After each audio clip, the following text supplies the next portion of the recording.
Move your SUV, Linda! I shouted, my voice cracking against the metal of the rusted Maple Ridge gate. The engine of my pickup hummed behind me, but her oversized white Escalade sat angled across the entrance like a barricade. She stood beside it, HOA badge clipped to her cardigan, lips pinched tight. "Rules are rules, Mark," she said, tapping her clipboard with that smug, rhythmic click. "Your forklift can't enter during restricted hours." "My baby is inside the truck. She's having a heart attack. I need to get through now." Linda folded her arms, unfazed. "Then call an ambulance. The board already warned you about using construction equipment on community roads." The cold January air burned my lungs as I stepped closer. I could hear the faint wheeze of my daughter inside the cab, every breath thinner than the last. "I'm a contractor," I snapped. "This forklift is my lifeline. Let me pass or I'll—" She lifted a hand. "Threats won't help you. Move the machine or I'm issuing a citation." Her voice was flat, low, almost bored. The sunlight caught the frost on her windshield, scattering glare across her face like a shield. My hands shook, not from cold, but fury. Behind her, neighbors peeked through blinds like caged spectators. "Linda, please," I said. "I'm begging you." She shrugged. "Should have followed protocol." Something inside me snapped. I heard the soft rasp of my daughter's breath going silent for a beat, just long enough to flood me with terror. I climbed into the forklift, gripped the hydraulic controls, and throttled forward. Linda's eyes widened, clipboard clattering on the pavement as she stumbled back. "Mark, don't you dare!" But I did. The fork blade slipped under the Escalade's frame, metal groaning, tires skidding. With one violent lift, her SUV rose at an angle. Linda screamed as the vehicle tipped, flipped, and slammed onto its side. Alarms blared. Someone yelled to call the police. I didn't care. I ran back to my truck, scooped my daughter into my arms, and sprinted toward the open gate. Sirens echoed in the distance. Linda shrieked, "Arrest him! He destroyed my car!" Cops swarmed minutes later. They hauled her away first, still screaming about bylaws, because the witness statements all pointed at her obstruction. I stood beside the ambulance, watching her vanish behind tinted glass. What would you do if someone weaponized authority while your child fought for her life? If you want to hear how this spiraled even further, subscribe, because the real war didn't start with the forklift. Let me back up and tell you how this started. I moved to Maple Ridge Estates 3 years before that morning. I'm a structural contractor, the kind who spends more hours in steel-toed boots than in any office. My wife, Jenna, passed away from cardiomyopathy when our daughter, Mia, was barely 3. After that, stability mattered more than anything. Maple Ridge had quiet streets, good schools, and that old rusted iron gate at the entrance, original to the farmland the neighborhood replaced. The gate looked like nothing, but Jenna loved it. She said it gave the place a soul. I stayed because of that memory. But stability is complicated when an HOA micromanages every inch of your life. Linda Marks, the board president, had a reputation before I even unpacked. She enforced bylaws like they were scripture: grass height, driveway stains, fence color temperatures. She once fined a family for having a non-compliant shade of red on their holiday bows. At first I tried to keep things smooth, but the board's rigidity clashed with my unpredictable work and Mia's episodes. I needed flexibility. Linda needed control. The first real rupture came last spring when a storm delayed a job and I left the forklift in my driveway overnight. By dawn, she was on my lawn citing me, ignoring every explanation. The next was when Mia collapsed and I rushed her to urgent care, only to return to another notice taped to my door. But the third clash, when neighbor Tom Reyes stepped out from behind his hedge and challenged her, was the moment everything shifted, and the path toward that flipped SUV truly began. Nothing was the same after that again. Tom Reyes made his move the day after that storm incident, when Linda had marched onto my lawn at sunrise with her tape measure like she was surveying a crime scene. I remember the metallic snap of it extending, sharp, accusatory, while she compared the forklift's tire span to some obscure line item in the bylaws. I'd barely slept. Mia had been up coughing half the night. "Section 4.2 states," she began. "I know the section," I muttered. "You recite it every chance you get." That morning, though, something unusual happened. A soft creak sounded from behind the hedge separating my yard from Tom's. He stepped out slowly, like he wasn't sure he wanted to be seen. He was holding a mug of coffee, steam curling into the cool air, but his grip was tight enough that his knuckles flashed white. His eyes moved between us, unsure. "Linda," he called, clearing his throat. "Maybe we could, I don't know, give the guy a break. His kid's sick. We all know that." She turned on him so fast her heels scraped the driveway. "Thomas, the board appreciates your input when it's requested." He shrank back an inch. "I'm just saying, it's one night. One violation," she corrected. "And if we let one man disregard the rules, the entire neighborhood collapses into chaos." I scoffed. "Yeah, God forbid someone sees an actual piece of equipment in the driveway of a contractor." Tom's foot shifted, grinding gravel under his shoe. His shoulders tightened with the same shame I'd felt the first time Linda reprimanded me publicly. He wanted to help, I sensed it even then, but he was afraid of her, same as everyone else. He muttered something about being late for work and retreated toward his porch. Linda watched him go with a smirk, then turned back to me. "You'll receive the notice this afternoon. Please sign and return it within 72 hours. She left without waiting for a response. That was the second hit. The third came a week later, when a package of medical supplies from Mia got rerouted by the HOA's mailbox restrictions. The label apparently didn't meet approved format standards. I found the box jammed under my doormat like contraband. When I confronted the board at the monthly meeting, Linda leaned back in her chair with fingers laced over her clipboard, unbothered. "If you need exceptions, apply formally," she said. "I did," I answered. "Twice. You didn't fill out the supplemental addendum." "There was no addendum," she smirked as though I'd proved something. "There is now." I felt the blood rising in my ears. "My daughter needs that medication to breathe." A few neighbors shifted uncomfortably. Tom sat near the back, arms crossed, head lowered. He wasn't looking at me. He was studying the floor like it held all the answers he didn't have. The vote carried anyway. No exceptions. Not for Mia. Not for anyone. Leaving that meeting, I caught up to Tom in the parking lot. He nearly dropped his keys when I approached. "Hey, sorry," he said. "I should have spoken up. I wanted to, but—" "I know," I said. "She's got everyone scared." He nodded, rubbing the back of his neck. "She threatened to fine me last month because my dog barked during quiet hours. My dog's deaf." Despite everything, I laughed. "That sounds about right." The wind carried the smell of pine from the trees lining the community pond.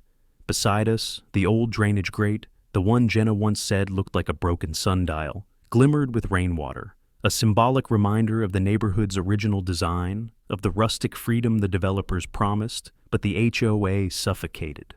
Tom took a breath. "Listen, I saw something last week about Linda. Something in the board files. I didn't know what to do with it." "What did you see?" His eyes flicked around nervously. "Not here. She has people who repeat things." "Tell me when you're ready," I said. "I'm not going anywhere." He nodded once, quickly, then slipped into his car. Over the next month, the abuses piled up. Petty violations. Fines for things I'd already corrected. Letters taped to my door like threats. Meanwhile, Mia's episodes became more frequent, and every second counted. My patience with the HOA, especially Linda, thinned to fraying rope. The real break came on a quiet Saturday afternoon, when I heard raised voices outside my window and caught Tom arguing with her in full view of the cul-de-sac. She was waving a clipboard again, but this time Tom didn't shrink. He stood tall, jaw set, voice steady. Something had changed. That was the moment I knew he was wrestling with more than fear. He was wrestling with the truth he was afraid to reveal. And that truth would eventually become the keystone of everything that followed. Tom's voice cracked through the cul-de-sac like a snapped cable, loud, strained, impossible to ignore. I walked out onto my porch just as he jabbed a finger toward Linda's clipboard. The usually calm Saturday hum, kids biking past, a grill firing up down the street, faded beneath their argument. "I'm not signing it," Tom said, breath shaking but firm. Linda stiffened, flawless bun unmoving even as her jaw clenched. It's a routine compliance form, Thomas. Quit dramatizing. It's a surveillance waiver, he shot back. You want permission to monitor my ring feed directly, and half the neighborhoods. My steps slowed as I approached. The sun caught the reflective trim on Linda's HOA badge, the thing she polished like it was a medal she'd earned in combat. She turned when she sensed me, her eyes flashing with irritation. This doesn't involve you, Mark, she said sharply. Everything you do involves me, I replied, and everyone else here. Tom exhaled hard, shoulders rising and falling. Sweat glistened on his temple despite the cool breeze. His hesitation showed physically, his heel rocking back, fingers twitching around his folded notice letter, eyes darting toward every window like he expected neighbors to duck behind curtains. Linda's gaze landed on me like a blade. You're already under review for multiple violations. Adding yourself to this discussion is unwise. Unwise? I repeated. You mean inconvenient? Her nostrils flared. Your daughter's condition does not grant you immunity from the rules. That's enough. My voice echoed across the drive. A couple walking their dog paused. A garage door halfway down slid back up again. Everyone sensed the tension tightening like wire. Tom swallowed. Mark, I should tell you something. That made Linda's head snap toward him. Thomas, not a word. He took a step back, then another. His reluctance radiated off him. Shifting posture, the tremor running through his hands, the way he looked at me like he wanted to talk but physically couldn't while she stood there. I can't do this right now, he muttered. He turned quickly, almost stumbling as he hurried toward his house. The dog walker sped away. The garage door slammed shut. Within seconds, the cul-de-sac looked normal again. But the air felt wrong, stretched too tight. Linda regained composure with a thin smile. Some people buckle under pressure. She slid the form into her folder. Do yourself a favor, Mark. Keep your head down. You're one emergency away from losing home privileges. Home privileges? I repeated. This isn't a campus. We live here. She stepped closer, lowering her voice to a whisper coated in venom. Then act like someone who deserves to. My fists clenched, reflexively. She didn't flinch, didn't blink, just walked away, heels clicking sharply against the pavement until she rounded the bend toward the HOA office shed. As soon as she disappeared, I crossed the lawn and knocked on Tom's door. He didn't open it immediately. I heard shuffling, then the soft rattle of the chain lock sliding aside. He cracked the door just enough for one eye and part of his face to show. I shouldn't have said anything out there, he whispered. You didn't say anything, I told him, but you wanted to. He hesitated, glancing toward the street. She talks to the board behind closed doors. They have access to things they shouldn't, files, cameras, data logs. I saw something by accident. She left her binder open during a meeting. What kind of something? His breath hitched. Footage. Of who? You, he said quietly. And your yard, and your windows, and other houses too. Lots of them. She's been collecting recordings. A cold pulse moved down my spine. That's illegal. Tom nodded. Yeah, that's what I thought. Why didn't you report it? He opened the door a little wider, and for the first time I saw the full picture. Guilt carved around his eyes, fear etched into every shrug of his posture. Because she said if I made trouble, she'd push the board to foreclose on me. My wife left last year. This house is all I've got left. I let out a slow breath. You don't have to take her side. I'm not on her side, he said quickly, but I'm stuck. We stood there in the dim doorway while wind rustled the leaves of the old elm tree shading his porch, its carved trunk covered with initials. A symbol of permanence, though everything around it felt fragile. Tom, I said, whatever you saw, it matters. It could stop her. He winced. That's what scares me. Before I could say more, a shadow stretched across the sidewalk. I turned.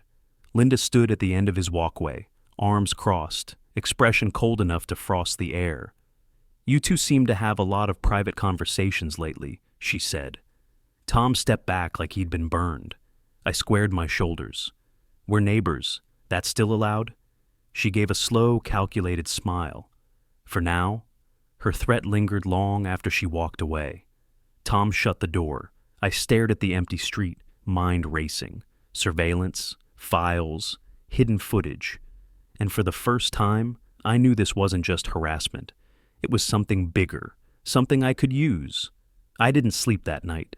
Every time I closed my eyes, I pictured Linda standing on Tom's walkway, arms folded, shadow knifing across the concrete, like she owned the entire neighborhood and everything in it. Surveillance footage, illegal monitoring, secret files. Those weren't just violations, they were leverage. And leverage was something I could finally turn back on her. The next morning, I drove to the job site early, hoping swinging a sledgehammer into old drywall would quiet the anger pulsing under my ribs. It didn't. By noon, the sun beat down on the exposed foundation, the air thick with dust, and my crew kept shooting me wary glances. "You good, boss?" one asked. "Yeah," I lied. "Just thinking. Thinking about cameras, thinking about Mia, thinking about the moment Linda blocked the gate during my daughter's heart attack. All because she wanted power more than she wanted a child to live." Around 2, my phone buzzed. It was a message from Tom. "Can we talk?" Not at my place. He added an address, the community picnic pavilion near the pond, far from windows and door cameras. I packed up early and headed there. The pavilion sat beneath towering pines, their needles whispering overhead. Kids fed ducks along the shoreline. A couple played cards on a nearby bench. Normal life pulsed everywhere, which somehow made the secrecy feel even heavier. Tom sat at a table with his hood up, tapping a restless rhythm against his coffee cup. His knee bounced like a motor idling too high. He looked up, startled, when I sat across from him. "You sure she didn't follow you?" he asked. "I'm not a spy, Tom." He swallowed hard. "She tracks cars sometimes. At least I think she does." I leaned in. "Tell me exactly what you saw in those files." He rubbed his face with both hands. "Okay. During the last board meeting, she stepped out to take a call, and her binder was open. I wasn't supposed to be near it, but I dropped a pen, and when I bent down to grab it, I saw the tabs." "What tabs?" His fingers shook lightly as he traced imaginary labels on the table. "Sections with names, houses, timestamps. She's been collecting video clips from people's outdoor cameras, Ring, Nest, whatever, whenever she can. Sometimes neighbors give her access voluntarily, but sometimes she just gets it. That's not possible unless she has logins." He nodded. "Exactly." A dark electric anger rolled through my chest. "She's hacking people's cameras? I don't know if it's hacking or if she pressured someone on the tech committee. God knows she bullies them too. But yes, she's got footage. Lots." "What kind?" He looked up, eyes full of guilt. "You and Mia getting into your truck, you loading equipment in your driveway, you working late in your garage, even you arguing with her that day she blocked the mailbox." My jaw clenched. "That's surveillance without consent. That's a felony." "I know," he whispered, "and she'll destroy me if she finds out I told you."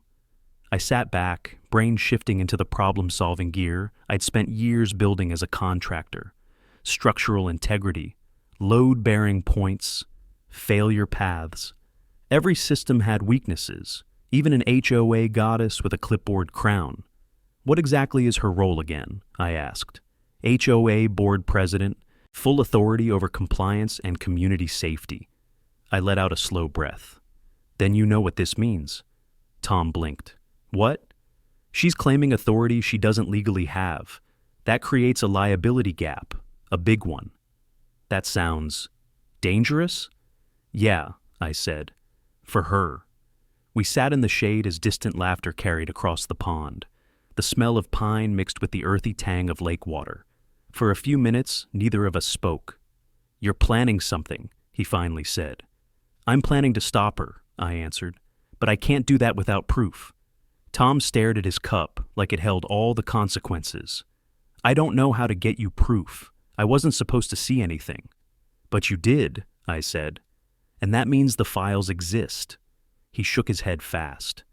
"Linda guards that binder like it's nuclear codes. It's always locked away." "Everything gets sloppy eventually," I said. especially people who think they're untouchable. He hesitated. What do you want from me? I want you to help me identify when she'll have that binder out again.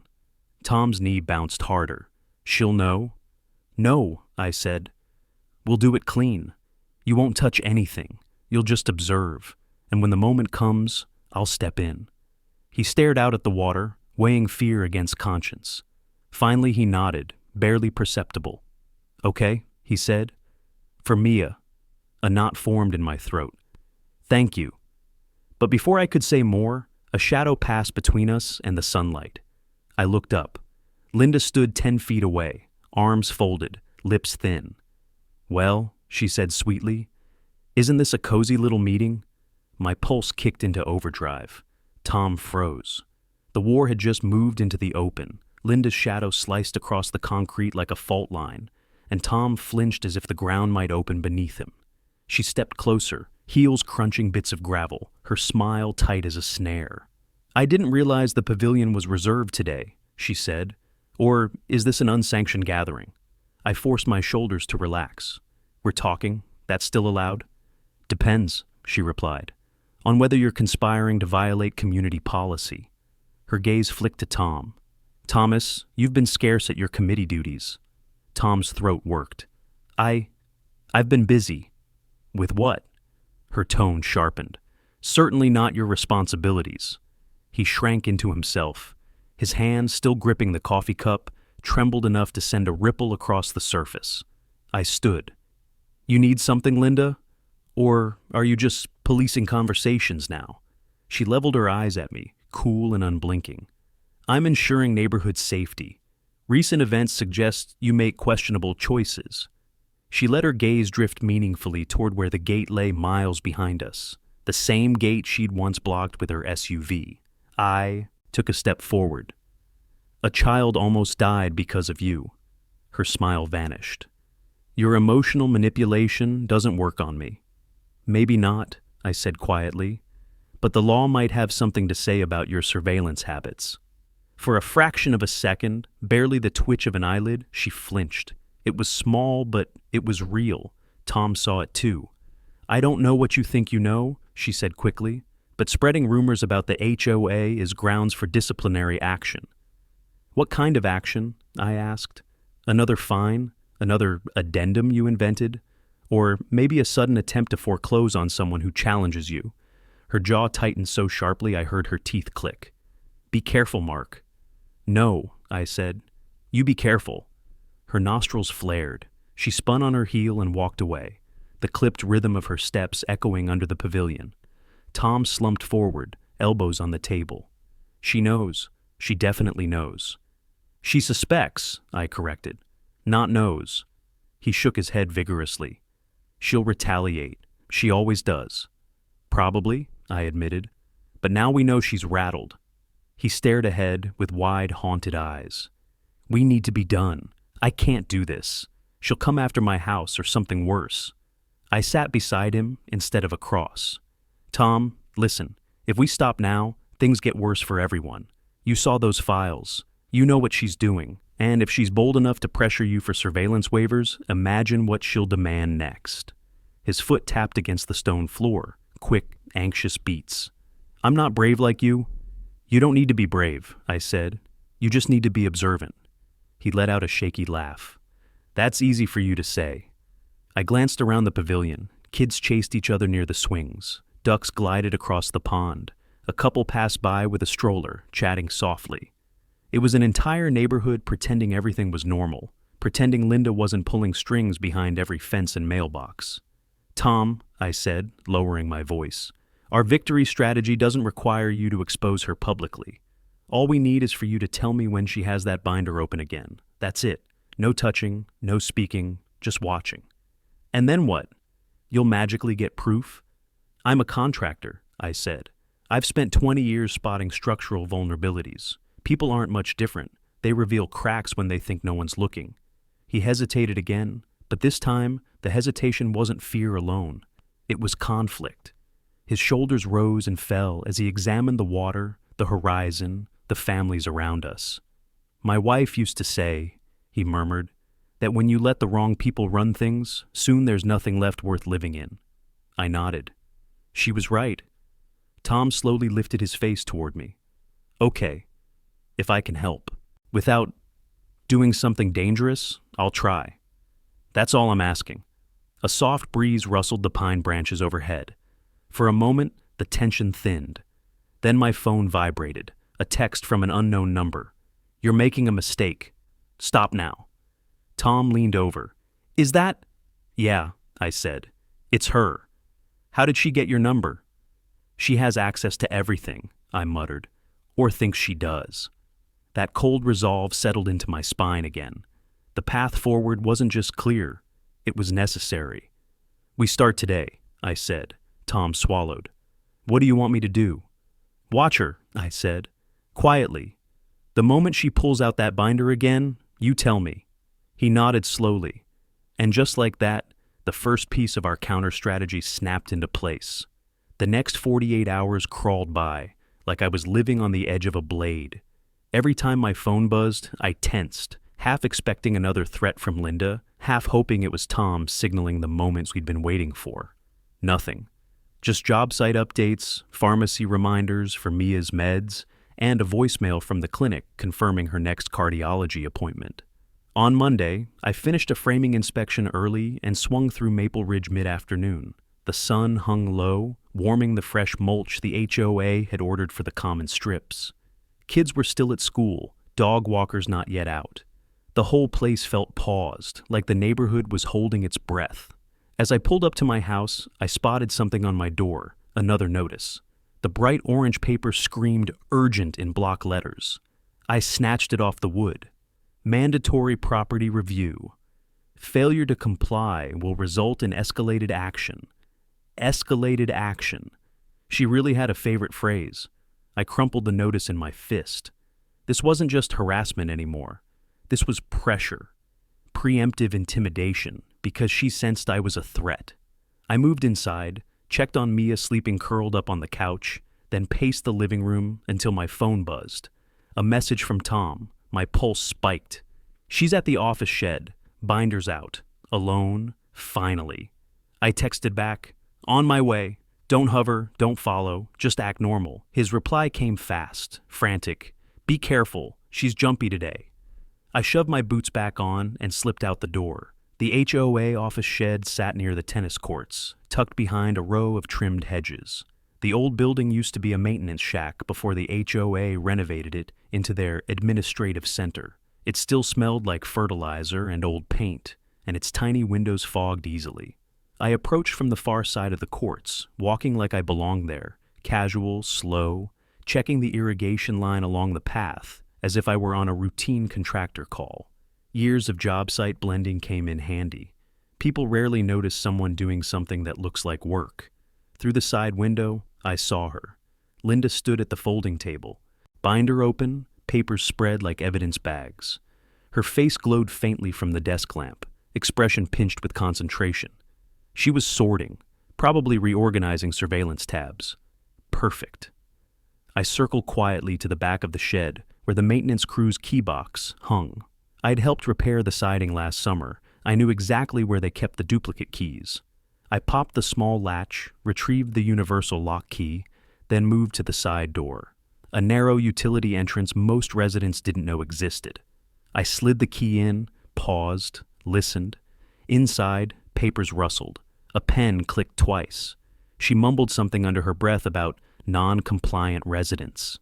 I pushed the door open an inch. The hinges barely squeaked, just enough for her voice to drift out clearer. Board doesn't understand. If they'd give me full authority, none of this chaos would happen. Full authority. She already acted like a dictator. The idea of her gaining more power made bile rise in my throat. I pushed the door open wider. She spun around. Her eyes widened, then narrowed instantly. What are you doing back here? I stepped inside and closed the door behind me. We need to talk. This area is restricted, she snapped. By whose authority? Mine. See, that's the problem. I nodded toward the binder. You're using authority you don't legally have. Her face paled, just slightly. Leave. Now. No. I stepped closer. You're gathering surveillance you aren't entitled to. You're accessing private camera feeds. You're tracking residents' movements. That binder, you have no proof, she hissed. You sure about that? Because I've been documenting every notice, every addendum you made up, every time you overstepped your role. She stiffened. The board stands behind me. Good, I said. Because when the state investigates, when they ask who granted you surveillance privileges, you'll need someone to blame. Her eyes flicked toward the binder like she wanted to slam it shut, but didn't want to expose her panic. Mark, she said, voice low, dangerous. If you walk out with anything from this shed, I'm not taking anything. I don't need to. I pulled my phone from my pocket and held it up. I'm recording this conversation for my legal protection. Her face went white. Turn that off. I will, I said, after you tell me whether the board approved your surveillance program. She froze, breath shallow, pupils dilated, silence hanging heavy. You're bluffing, she whispered. I smiled. No, I'm giving you a chance to stop before you destroy yourself. Her hands trembled. The authority gap had finally appeared. The crack I needed.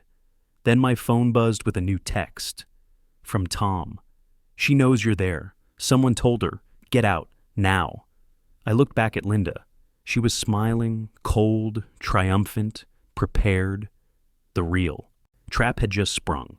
Linda's smile stretched slowly, like a wire tightening until it was ready to snap. The shed's single lamp cast a hard glow on the sharp angles of her face, and for a moment I felt the air shift, thicken, like the space between us was closing in. You should check your messages more promptly, she murmured. My grip tightened around my phone. What did you do? Oh, nothing illegal, she said lightly. I simply reminded certain residents that you've been disruptive. One of them felt compelled to alert me that you were snooping near restricted HOA property. Someone betrayed us. Either a neighbor who saw me or someone she'd pressured. The thought hit like a blow. Tom wasn't the only one she owned with fear. I forced myself to stay steady. The fact you needed a warning tells me you're scared. Her expression hardened. What I am is prepared. She moved subtly toward the binder, like a predator positioning itself near territory. The leather cover gleamed under the lamp, tabs sticking out in color-coded rows. I knew if she closed it, locked it, or hid it, we'd lose our chance. You think you can intimidate me into backing off? I said. I don't need intimidation, she answered. I have rules, and the board. But the law outranks both. Her jaw tightened. A soft tapping hit the window. 3 quiet knocks from the outside. Linda didn't react, but my stomach dropped. Tom. He must have followed despite my warning. He was trying to alert me, to warn me that someone else had seen me enter. His silhouette flickered behind the frosted glass like a ghost. He raised a hand, hesitated, then lowered it again, posture visibly shaking. He didn't want to be here. He didn't want to be part of this. He already regretted coming. I held back the urge to look toward the window. Any reaction would give him away. Let's cut to the point, I said slowly. You are exceeding your authority. You know it. I know it. And when the board finds out, they won't, she snapped, because they believe me. Not the man who flipped a luxury vehicle with a forklift. Her words hit like cold water. That was during an emergency, I said. Doesn't matter. Narrative is everything, and I control the narrative here. She walked toward me, slow, deliberate steps, heels echoing on the concrete floor. Her shadow merged with mine, long and distorted. You think you've won because you got a little recording on your phone, she continued, but nothing I've said is incriminating, and if you post it or distribute it without consent, that's a violation of community privacy. You'd be breaking the very rules you're so desperate to use against me. My heartbeat steadied. She thought I needed evidence from her mouth, but I didn't. I needed her to confirm the binder existed, that the files existed, and that she had them open without board approval. She'd already done that. You're right, I said quietly. Narrative is everything. Her eyes narrowed. What's that supposed to mean? I took a slow step backward, just enough to give myself room.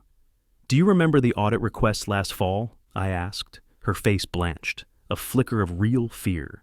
You submitted board approvals for expenditure reviews, but safety and compliance logs? Those emails never existed, which means— Stop talking, she said sharply.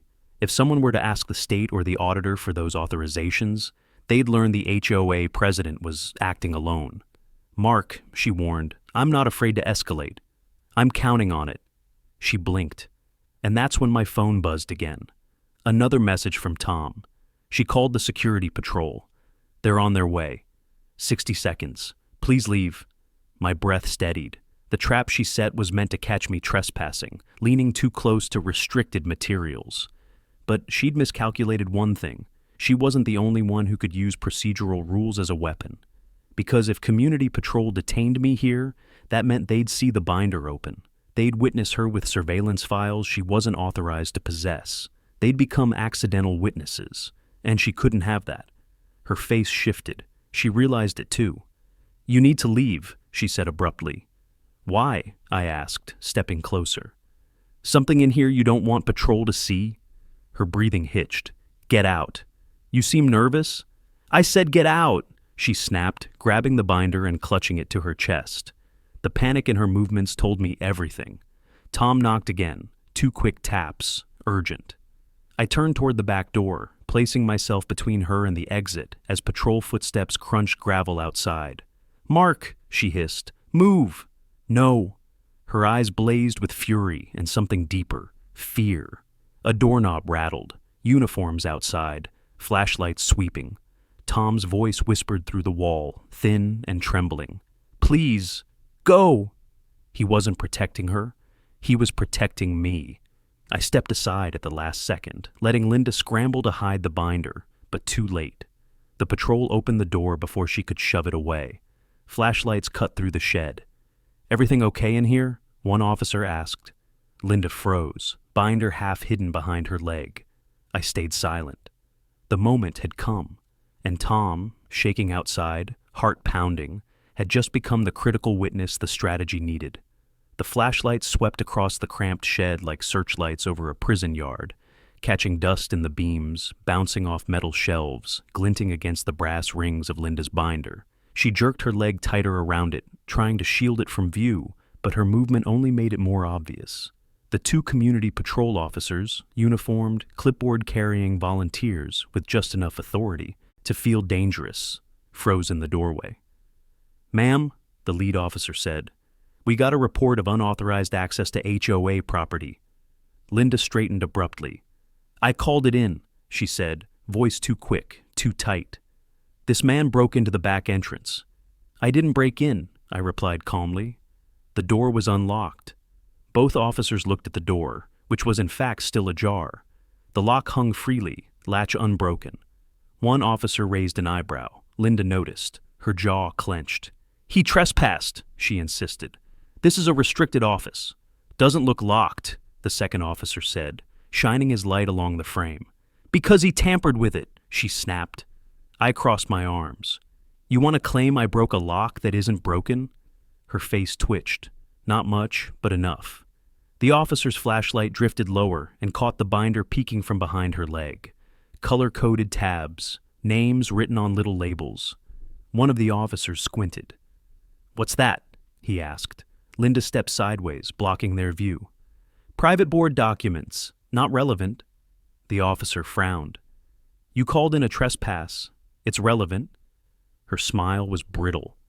No, I mean, these materials contain sensitive, like surveillance logs, I asked. The officer's head snapped toward me. Surveillance! Linda shot me a death glare. He's lying. He's desperate. He's under multiple reviews. Reviews you initiated, I said, without board approval. I don't need board approval to enforce compliance. You do need it for collecting resident video footage. She inhaled sharply, a quick, involuntary breath she couldn't hide. The officers noticed. Before she could pivot, deflect, or spin a story, a soft voice came from behind them. I saw the binder earlier, Tom said. He stood near the doorframe, half hidden behind one of the officers, hoodie pulled tight around his face. His voice shook. His hands shook. His whole posture radiated the internal war he'd been fighting for weeks. But he was here. And he'd spoken. Linda's jaw dropped. Thomas! He flinched, but he didn't step back. She's been keeping files, video stuff. She's been asking residents for access to their cameras. That's allowed for safety reviews, she said quickly. And for houses that aren't under review? He asked, louder this time. Her eyes widened. You don't understand the context. Maybe we should understand it, the lead officer said. Ma'am, we'll need to see. No, she snapped, hugging the binder tighter. Ma'am, the officer repeated, more sternly this time. Step aside. I will not. Her voice had the edge of desperation now, sharp, cracked, frantic. The officer sighed. We can call county enforcement. If this involves potential illegal surveillance, it does. I said it quietly because I didn't need volume for truth to land. Linda spun toward me like she might lunge. You're lying! He's lying! She jabbed a trembling finger at Tom. He's unstable. Tom's face went red, but he didn't retreat. Not this time. The officer shone his light directly on the binder. Ma'am, he said, you need to let us inspect that. Her hands clenched so hard around the leather that her knuckles turned ghost white. For 1 second, I actually thought she might try to run. Instead, she snapped. This neighborhood is falling apart because no one respects authority, she shouted. You'd all be lawless if I didn't enforce order. The officers exchanged a look. Ma'am, the lead one said, we're going to need to take possession of that binder and file a formal report. No! Her voice cracked like lightning. Tom took a step backward. The officers took 1 step forward. Linda backed into the table, binder still clutched to her chest, breath heaving.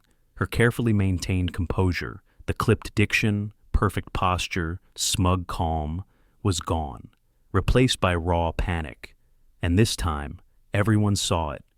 Ma'am, the officer said gently, please hand it over. For a long, suspended moment, nobody breathed. Then Linda whispered, You don't know what you're doing.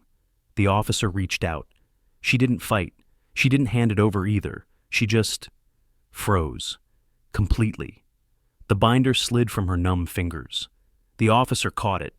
And that was the instant the entire balance of power in Maple Ridge shifted. Linda finally looked up at me. Anger, fear, disbelief swirling all at once. You think this will save you? She whispered. No, I said. But it'll stop you. She swallowed hard, eyes flicking toward Tom. And you, she hissed, will regret opening your mouth. Tom trembled, but he stayed. He didn't run. He didn't fold. He was part of this now. And the victory strategy, authority gap exposure, had just entered phase 2.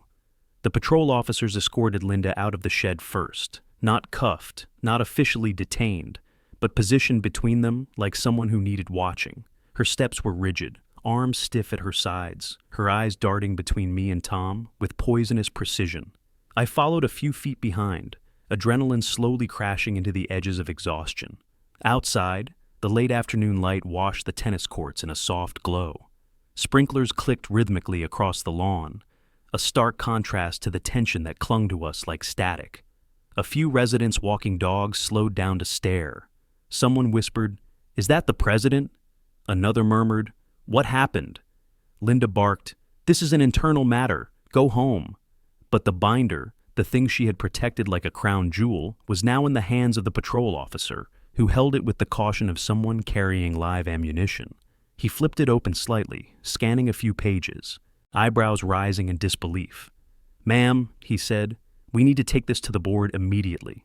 You will not take that anywhere, she snapped, lunging toward him. The second officer caught her by the elbow. Ma'am, please stop. Her face twisted. Rage, panic, something unhinged beneath the polished facade. You can't just seize HOA property. I am the HOA, she spat. No, I said quietly. You're a member, and you've been acting alone. She whipped around to face me, hair slipping from her bun. You think you've won? You think the board is going to side with you? You're delusional. They'll back me the moment they hear. Back you on what? I asked. Unauthorized surveillance? Intimidation? Creating fake addendums? Blocking emergency access during a medical crisis? Tom's breath hitched beside me. His hands were still shaking, but he stood closer now, shoulder almost brushing mine, as if proximity gave him courage. Linda's mouth opened, then closed. For the first time, she didn't have a quick retort. I turned to the officers. "Will the board meet today?" "Yes," the lead officer said. "We've already contacted them. Emergency session." Linda stiffened. "Emergency sessions are for natural disasters or security threats." "And this qualifies," he replied. The phrase hit her like a slap. A security threat. Her. She shook her head violently. No, you don't get to—" "Linda," the officer said, "please come with us." She tore her arm free. "I'll drive myself." "No," he said. "This is procedural. You need to come with us." Her eyes glittered with a mix of humiliation and fury. She let out a slow, seething exhale. "Fine." The officers led her toward the sidewalk where their patrol cart waited. I didn't follow immediately.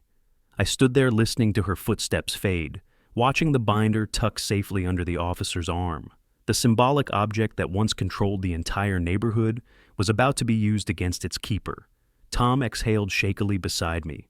I can't believe I said something. I really said something." "You did more than that," I said. "You shifted everything." His shoulders sagged. "She's going to come after me for this.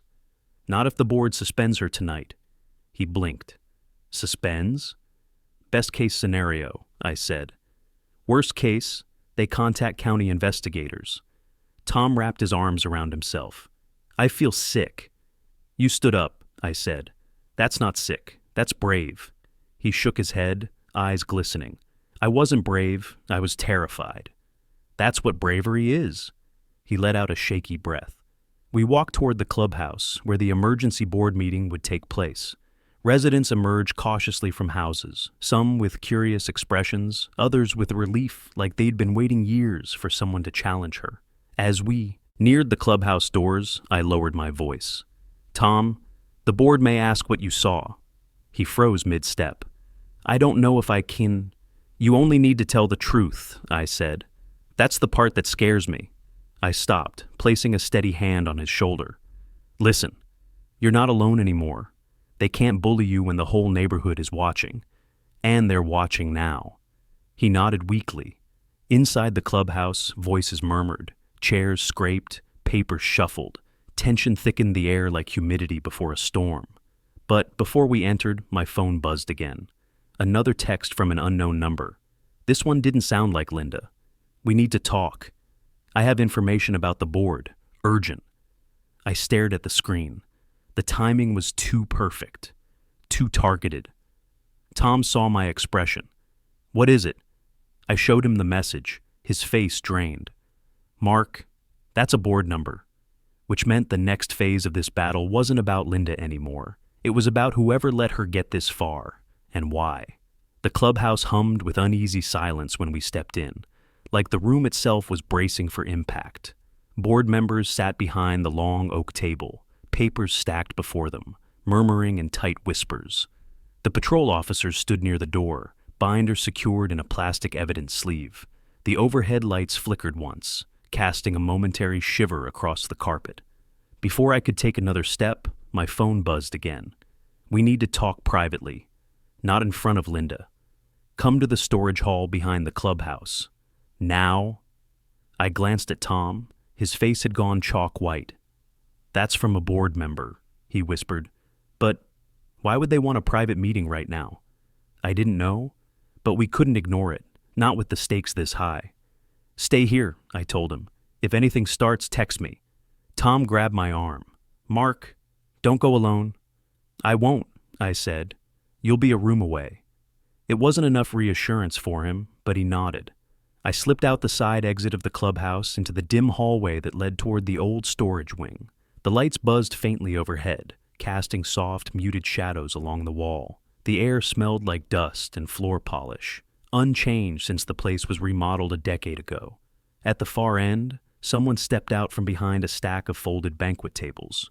It was board treasurer Ron Jacobs, a quiet man with thinning hair and a perpetual anxious crease between his brows. He looked around nervously before motioning me closer. "Mark," he whispered, "we don't have much time. I sent that message. It was me. I stopped a few feet away. What's going on? He wiped sweat from his forehead. You think Linda was acting alone? She wasn't. But the problem isn't what you think, it's worse. Great. Exactly what I needed. Talk, I said. Ron checked the hallway again. 2 years ago, the board approved a temporary camera access policy for homes under violation review. Very small scale, very controlled, but Linda, she expanded it, quietly. I know, I said. We found the binder. You found one binder, he corrected, but she had more. She kept the others off-site, and she didn't tell us everything she was doing. Why didn't you stop her? His expression folded with guilt. Because we didn't know how deep it went until last month. And when one of us tried to question her, she threatened them with foreclosure proceedings. That sounds like her, I said coldly. Ron leaned closer. But here's the part you don't know. She accessed the board's secure folder too. Financial records, fee audits, property valuations. My stomach twisted. Why? To track which residents she could pressure, he whispered. Which ones were behind, which ones she could manipulate, which ones she could scare into silence. So the surveillance wasn't just obsession, I said. It was leverage. Ron nodded gravely. And if the county investigators see those files, they'll come after all of us for failing to stop her. There it was, the real motivation for his secrecy. Let me guess, I said. You want me to help the board distance themselves from her before this blows up? He swallowed hard. Yes, if the board presents her actions as rogue behavior, unsupported, unauthorized, we might escape liability. But we need to be cautious. The wrong phrase in the wrong room could sink us all. I stared at him. I'm not here to save the board. I'm here to protect my daughter and my home. I understand, he said quietly, but our interests align. You want Linda removed. We want Linda removed. And the only way that happens cleanly is if we handle this correctly tonight. Before I could answer, footsteps echoed behind us, fast, sharp, and unmistakably furious. Linda's voice rang through the hall. Ronald Jacobs, step away from him. Ron went rigid. I turned slowly. She stood 5 yards away, hair wild, eyes burning like she'd crawled out of her own downfall. The patrol officers trailed behind her, trying to calm her, but she shook them off. So this is the little alliance, she spat. The coward and the criminal. Ron's breath caught. You don't have authority to interfere, he said, voice trembling but steady. No? She stepped closer. I built this board. I built this community.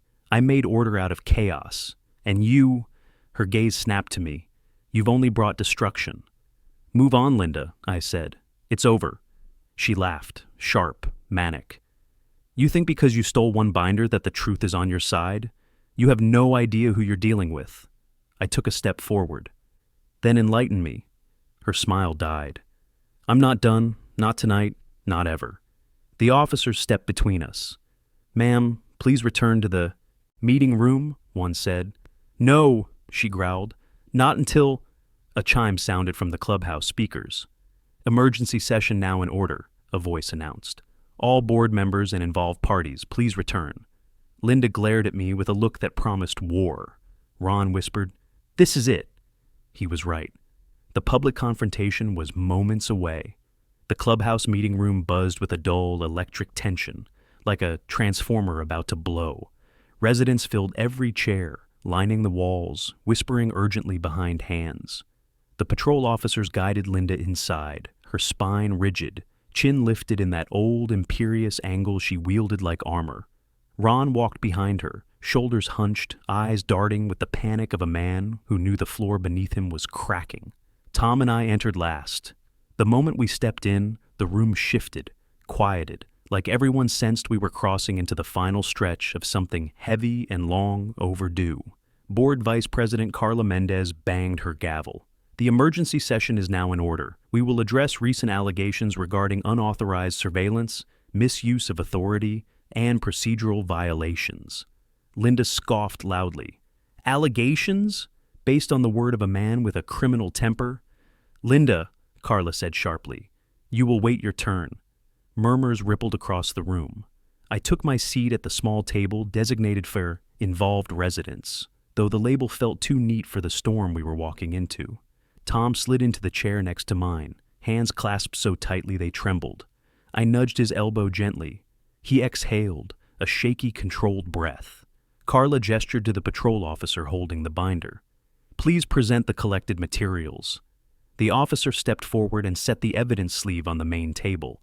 Gasps echoed when residents saw the tabs. Names, dates, camera sources, violation codes, a mosaic of quiet invasions. Linda surged to her feet. "That binder was stolen from a restricted area. This is an illegal seizure." "It was in plain view," the officer said calmly. "Unlocked, visible." "It was private board property," she barked. Ron cleared his throat. "Private board property must be logged, documented, and stored in the designated secure archive. You kept that binder off record, without approval." "Because the board is incompetent," she snapped. "Because none of you take safety seriously. I had to build the system myself." "System?" Carla asked. "You mean surveillance?" "It was necessary," Linda said, chin raising defiantly. "Residents break rules every day. Someone had to restore order." A low rumble rolled through the room. Anger, disbelief, long suppressed resentment. Carla kept her voice controlled. "Did the board authorize you to collect video from resident camera systems?" Linda's lips parted. She hesitated, one beat too long. "I had implied authority," she said finally. "There is no such thing as implied authority," Carla replied. The room fell silent. Ron rose slowly, voice raspy. "We were not aware of the extent of her actions. She concealed documents, created addendums without approval, and manipulated violation processes." Linda spun toward him. "You gutless traitor." He flinched but held his ground. "This board never approved mass surveillance." Carla nodded. "Thank you, Ron. We will return to board comments shortly." Tom inhaled sharply, and for a moment I thought he might stay silent. But then he rose. His voice quivered, but the words came out clear. I saw the binder earlier today. She left it open during a committee meeting. It had videos of houses, windows, families, some with no violations at all." Linda barked. "You are misinterpreting data you were never authorized to view." Tom's eyes glistened. "You threatened to foreclose on my home if I questioned you. You threatened to take the only thing I had left." A hush swept the room. Even the HVAC hum seemed to pause. Carla looked to me. "Mr. Dalton, your statement." I stood. "My daughter had a cardiac episode months ago," I said, voice steady. "I tried to enter the neighborhood with a forklift, the only vehicle I had nearby. Linda blocked the gate. Because of a restricted hours rule, she put her authority above my child's life." Gasps rippled. A woman in the back covered her mouth. "And," I continued, "she has been retaliating ever since. Fines, manufactured addendums, blocking medical deliveries, and now secret surveillance, not for safety, for control." Linda slammed her hands on the table. "You are twisting everything. I acted within my role." "You acted outside every regulation," Carla cut in. "This is beyond misuse of authority. It is abuse." Linda's face contorted. "This community will fall apart without me." "No," a man in the back said. "It's been falling apart because of you." Another resident stood. "My family's camera feed was hacked." "My mailbox was flagged for the wrong font," someone else added. "My fence was cited for being too friendly, whatever that means," another shouted. The room ignited, voices rising, overlapping, years of resentment crashing into the open like a broken dam. "Order!" Carla called, pounding the gavel. Silence returned, jagged and tight. Carla turned to Linda. "Effective immediately," she said. "You are suspended pending full investigation." Linda staggered as if struck. "You can't do this." Ron exhaled. Carla raised her chin. "It is no longer your decision." And just like that, the Queen of Maple Ridge unraveled before the entire community. The moment Carla announced Linda's suspension, the room exhaled. One long, collective breath that felt like a 40-pound weight finally sliding off the neighborhood's shoulders. For the first time since I'd moved into Maple Ridge, the air didn't feel hostile or watched. It felt open. But Linda wasn't done. She lurched forward, palms slamming the table. "You can't suspend me based on lies, based on the word of them." Her voice cracked, raw and desperate. The patrol officers instinctively stepped closer, forming a subtle barrier. Carla didn't raise her tone. "This is a temporary suspension pending a full independent inquiry. The county will review your files. All of them." That last line hit her like a collapsing beam. She froze, eyes wide. "No," she whispered. "No. You don't know what you're doing." Ron finally lifted his head. "Oh, we know exactly what we're doing." Gasps fluttered through the room. Quiet, almost stunned support. Linda staggered back a step, then another. Then she bolted. She tried to shove past the patrol officers, but they caught her gently by the elbows. "Ma'am, you need to stay. You're part of the hearing." "I will not be humiliated by criminals and cowards," she screamed, twisting, kicking at the air. Residents recoiled. A few murmured things like, "My God," or "She's lost it." But my eyes drifted to the corner of the room where Mia's stroller sat. I'd brought her asleep, tucked under a blanket, since I couldn't leave her alone at home. She slept peacefully, unaware of any of this, her small chest rising and falling in steady rhythm. Everything I'd done since the day she nearly died, every absurd citation, every threat, every battle with Linda, had been for her. And now, watching the board finally stand up, watching Tom equal parts terrified and proud, watching the entire neighborhood reclaim its voice, I felt something release inside my chest, something long, tight, knotted. When Linda finally stopped struggling, head bowed, the room settled into a heavy silence. Carla spoke evenly. "This meeting is recessed. The binder will be transferred to county officials tonight. Anyone with additional testimony may submit statements to the board contact email." The officers escorted Linda out, not hauled like earlier, but firmly guided. She didn't look at me, not once, not at the room, not at Tom. She stared straight ahead, hollow-eyed, stunned into quiet. As the door closed behind her, a wave of murmured relief washed across the room. Tom let out a thin, shaky laugh, half disbelief, half adrenaline drain. "She's really gone?" "For now," I said. "And when the county finishes? Probably for good." He rubbed his face with both hands. "I feel like I'm going to faint." "You won't," I said, clapping his shoulder. "You stood stronger tonight than she ever thought you would." Tears welled in his eyes, but he blinked them back. Residents began to approach us. A few thanked Tom, a few apologized for staying silent so long. One older woman pressed a hand to my arm and said softly, "Your daughter deserves a peaceful neighborhood. I'm sorry it took this long." I nodded, throat tight. When most people filtered out, Ron approached me reluctantly. "I wasn't honest enough," he admitted, guilt weighing down his voice. "I should have stopped her earlier." "You're stopping her now," I said. "That's what matters." He exhaled shakily. "The board would appreciate your cooperation moving forward. We'll need to rebuild things the right way." I gave a small nod. "If it means protecting families here, I'm in." After he walked away, I rolled Mia's stroller outside. The night air felt different, cooler, clearer. The lampposts flickered softly, casting gold light across the quiet street. Tom walked beside me, hands in pockets, gaze lingering on the sky. "Mark," he said. "Yeah? Thank you for not giving up, for not letting her steamroll you like the rest of us." I looked at him, really looked. The man who once shook behind hedges now stood tall, steady, present. "You helped," I said. "More than you think." He managed a small, genuine smile. "So, what now?" I glanced toward the clubhouse where the board members clustered, already talking about audits, corrections, new elections. The symbolic iron gate at the front of Maple Ridge stood far beyond that. Rusted, quiet, untouched by tonight's chaos. "Now," I said, "we rebuild, and we make sure nothing like this ever happens again." I lifted Mia gently from her stroller, cradling her against my chest. She stirred but didn't wake, breath warm against my neck. The neighborhood felt still, safe, like a place worth fighting for again.